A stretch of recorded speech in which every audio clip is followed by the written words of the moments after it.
All right, so we are here. So hello, everybody. Good morning. If you are here for track 1, creating community around self-leadership with Ms. Cordelia, you are in the right place. So delighted to have her here with us, and so delighted to have waste any more time. So off you go. I'll give you your 5-minute warning and let you know if we get. And guys, just as a reminder, feel free to please use the session message board and chat, and our favorite reactions at the bottom to let Cordelia know when things resonate. So with that, I'm going to turn it over to Cordelia, let her introduce herself, and get off and running. So thank you again. Thank you. I appreciate that, Jessica. So welcome, everyone. I'm excited to share with you today about creating a community around self-leadership. But you're probably wondering, like, who am I and why should you listen to me? So I've created a title called Emotions Opener Transformation Strategist. And that means that I help people to tune into their emotions so that they can show up as courageous leaders. And I come from a background of, in a previous career, I was a corporate accountant, but then I gave that up to pursue homeschooling my 6 children for the past 17 years. My 2 oldest have now graduated, and the oldest is actually in the Navy.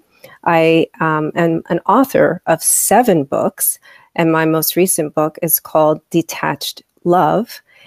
And I'll talk about that a little bit today. Last year, I won the Sexy Brilliant Leadership Award.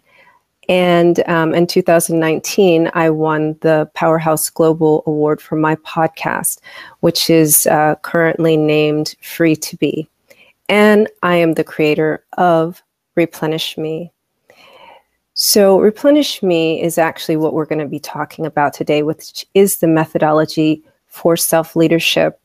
And some insights you'll have are that self-leadership is simply ownership of your actions and a choice and full responsibility.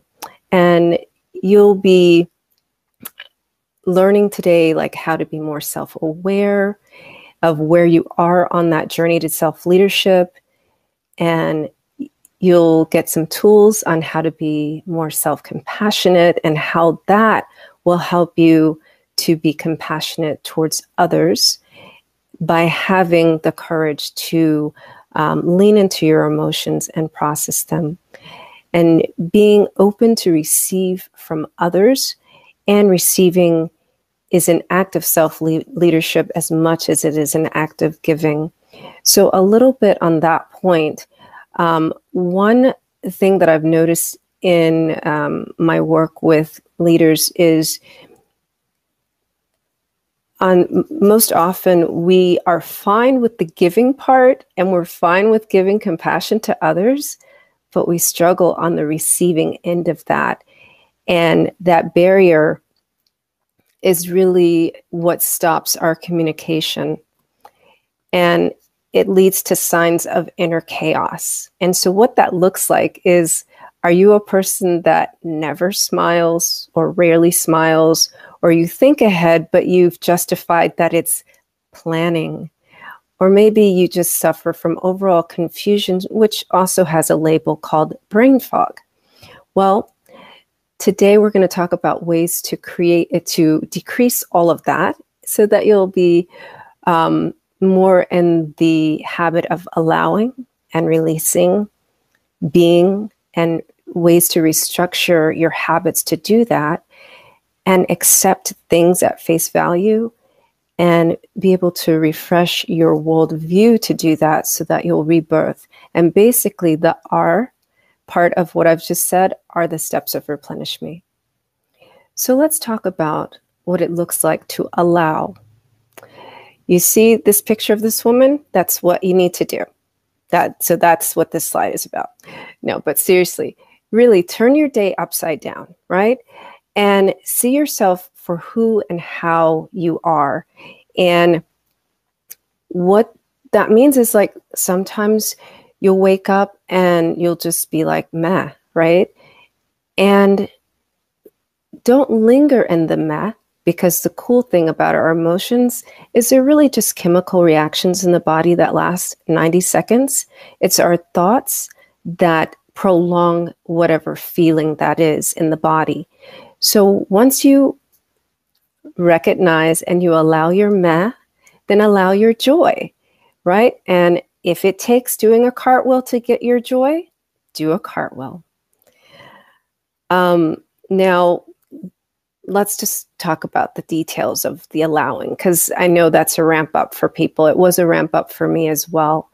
And I told you in my previous life, I was a corporate accountant, and I stopped doing that because that's a really stressful job. And one of the things that it caused for me was I had postpartum depression. And in order to get over that, I learned a lot about nutrition, and I learned a lot about stress reducing activities. And one of those things that I created is something I call an allow list, right? So what goes on the allow list? Your truth. What's true for you? Whatever it is, say it in the moment. Now, just a word of caution with that, like if you're talking to other people, probably you want to just, I wouldn't say self-edit, but just think of etiquette, best practices, right? But still be true to yourself and own your emotions, right? And if you're in the workplace, clearly that's not always the place to share your truest emotions, but find someone who you really trust and tell them the one truth. And, I want to share a personal story.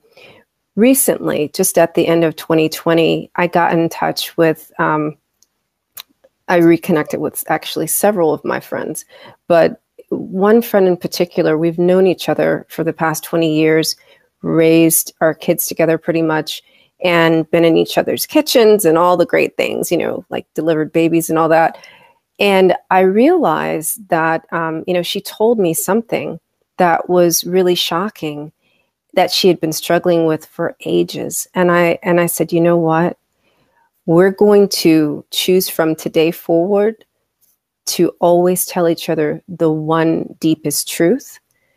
And that opens the door to receiving from each other. That opens the door to communication, and that deepens your relationship even with yourself. So yes, that is what I'm talking about right now is self-imposed discomfort, and how to really be with your emotions and your shock all at once, and creating community around that. So this is where to invite you to consider releasing all the things that are expected and all the things that you accept. This is the number one building block to self-leadership. Step 2, just be. And I love this picture because she is just clearly, well, from my perspective, okay, just got out of bed and she's just dancing into her day.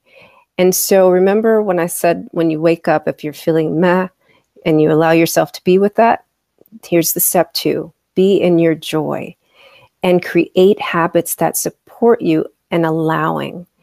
And so what that looks like is now, right? For those of you who are parents, you're working from home and you may have to set up your kids on their virtual school before you even set up to start your day in a different room to avoid the noise, right?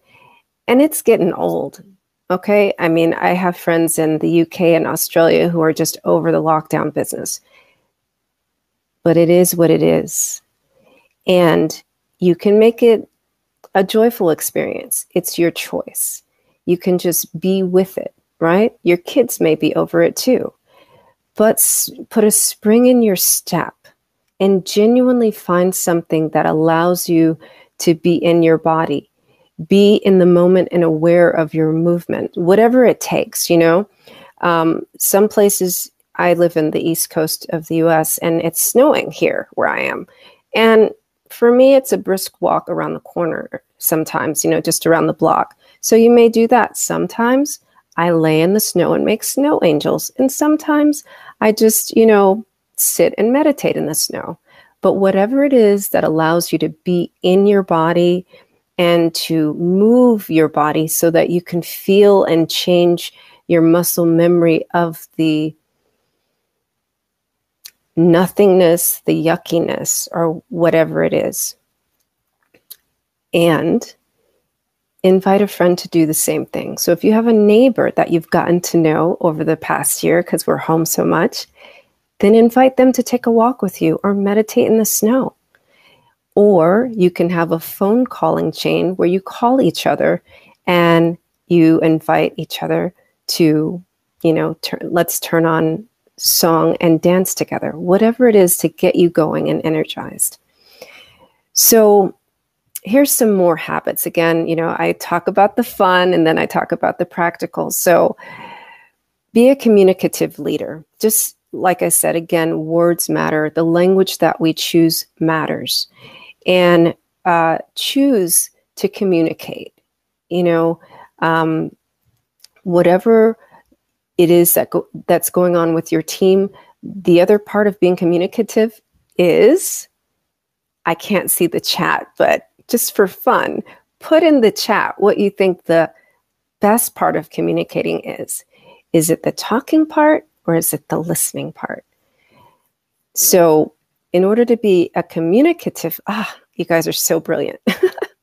So in order to be a communicative leader, you got to listen and open up your ears to listen. But there's a better part to listening, right? There's listening and there's hearing, because some of you who have significant others or spouses, you know what I'm talking about, right?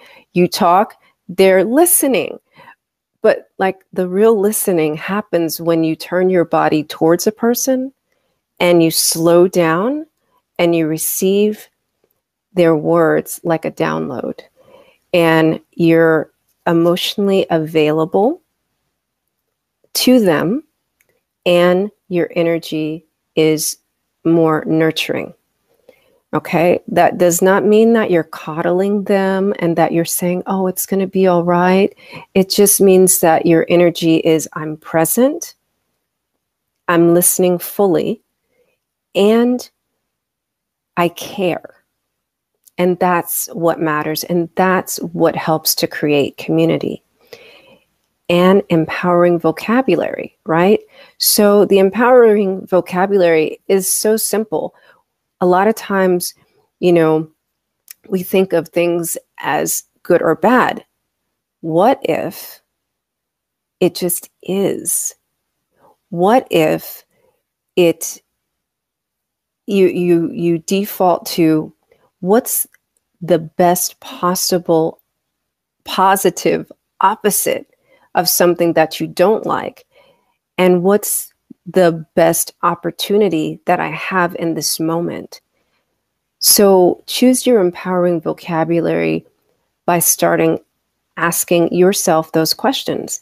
And while you're being a communicative listener, ask those questions to the person you're listening to. That's even if they're whining. And so this is where I'm talking about restructure. You're restructuring on many levels. Listen closely. So when we choose different vocabulary, it changes our neural pathways. It also changes our muscle memory associated with situations and the words that we choose, right? It also allows you to be more inviting and accepting of new habits. So these are the 3 ways that you're restructuring and creating self-leadership and a community that reinforces your new habits. Step 3, just accept.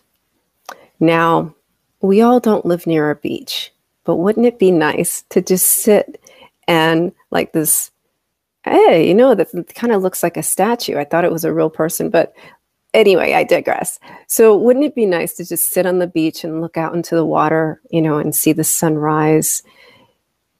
every morning and just accept the beauty of the moment? What if every moment is beautiful? What if when you see things for their face value, you are not attaching yourself to it, your energy to it, or a label to it? Yes, again, going back to empowering language. Now, self-awareness is self-leadership, going from the inside out. This is a note to myself, and I'm supposed to know what that means, but I'm just going to make it up because I don't remember what that was a cue for.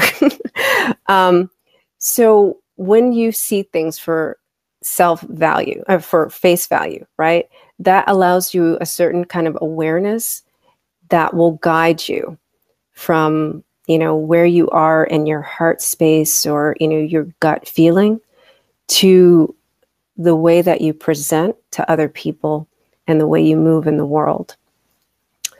Another thing to think about is we're working so hard to think about how to integrate diversity, equity, and inclusion. But what if it was just normal? Like it is, really, isn't it? Because now we're all at home, so we're all equal, right? There's the equity, and we all have families, whether they're fur babies or real human babies, or, like people walking around. And so we're actually seeing the humanity of each other and the diversity of each other. Diversity doesn't have to be that your complexion's different, you dress different, you have a different gender, or, a different religion. It could just be that you're different from somebody else. And isn't that an awesome thing? Because, like, how boring would the world be if we were all the same? But on a serious note, right? The reality of it is, and I'm not really sure what's on the next slide, but the reality of it is that, and it's been said in this summit as well, that there's several, it's actually 85%, because I did a talk about this in the fall. There's about 85% of Black women in America have lost their jobs during this period that we've been on lockdown. And I actually have a new podcast that I've started in January with a couple from Germany, and it's called Unlearning Labels. And we were talking about microaggressions.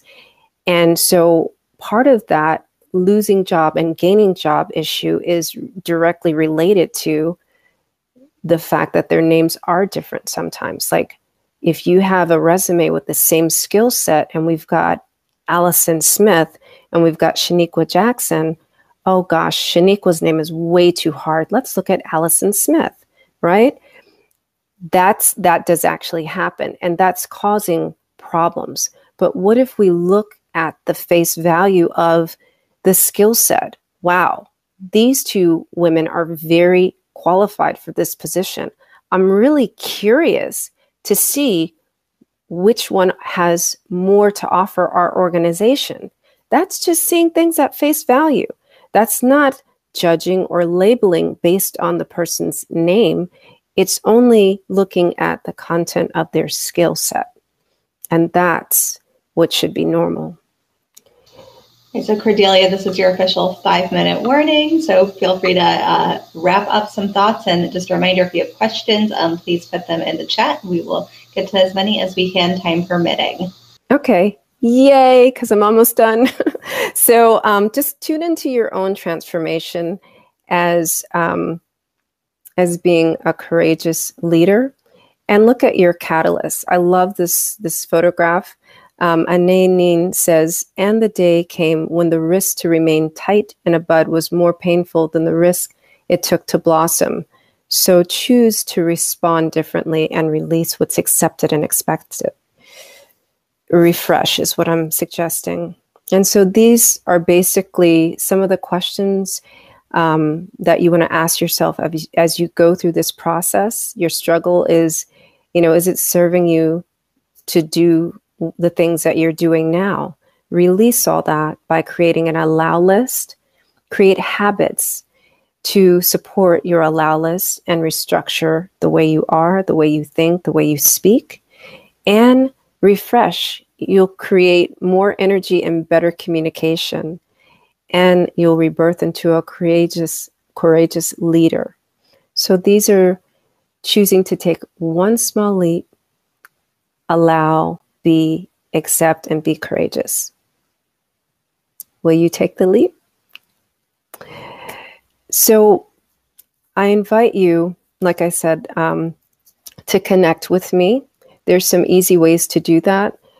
Send me an email. hello@CordeliaGaffar.com is the best way to connect with me. And if you don't want to share your questions today, or I don't get to your questions, please just send me an email. You also can join my newsletter list, and it dives more into how to create time and space for your brilliance.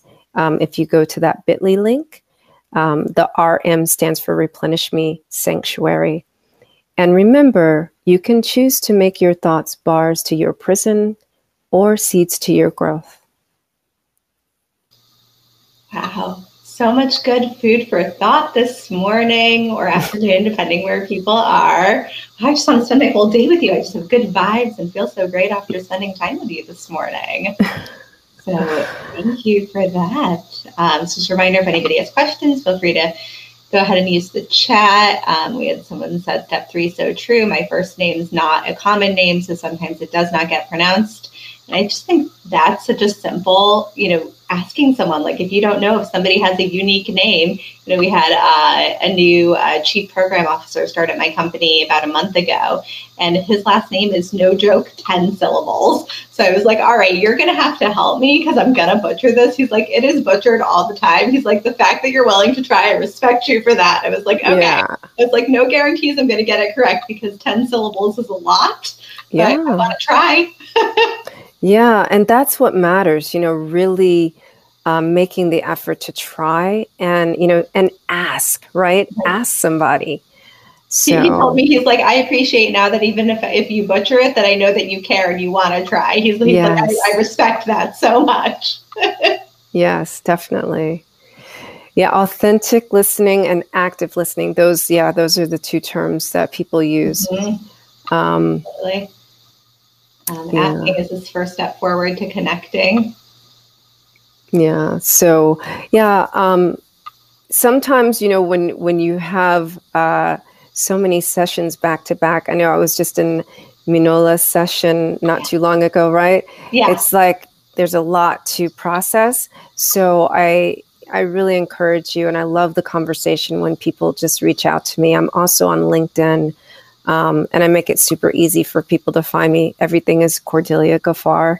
But the hello@CordeliaGaffar.com would be the best way to reach out to me. So. Yeah, absolutely. So if there's anything today that folks who are listening didn't get to scribble down, we will be sharing this session, the video, and all of our other sessions on the L&D Cares YouTube channels. Probably in a week or two's time. We have to put some bumpers and make things look a little pretty before we do that.